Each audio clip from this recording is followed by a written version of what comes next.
Δεν θα πας εκεί δίπλα, δεν κατέβαινε. Περίμενε λίγο, αγοράκι να πούμε. Περίμενε μας λίγο. Κωνσταντίνη, θα πας? Κάτσε δίπλα. Έλα, Μην φοβάσαι. Έλα. Τι καλό. Πάμε. Ο Πέτρο είναι, πώς το λες? Μάρκος. Μάρκος. Μάρκος.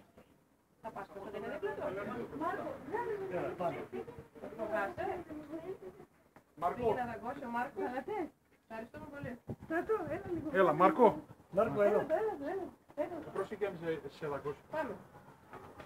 Άντε, πάει τώρα. Βγάλε μια σήμο. Στρατό, βγάλε Έλα, μια. έλα. Α, Δεν τι να του. Έλα. βγάλε. Εσύ να Α, ωραία, περίμενε. Τώρα που κυκλώσαμε γι' αυτό. Περίμενε λίγο, περίμενε. Λοιπόν, Έλα. να κάνει Λίγο.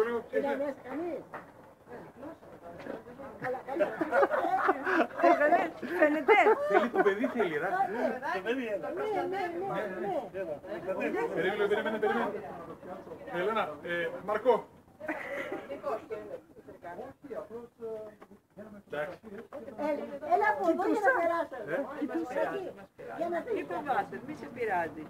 Ορμάει στα παιδάκια, γι' αυτό φοβάται. Όχι, τα αγαπάει. Ναι, τα αγαπάει, ορμάει. Δεν φοβάται.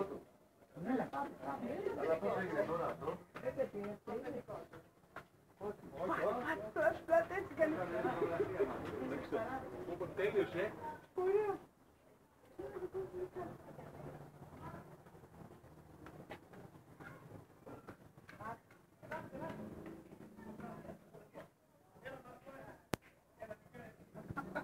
Κάτω να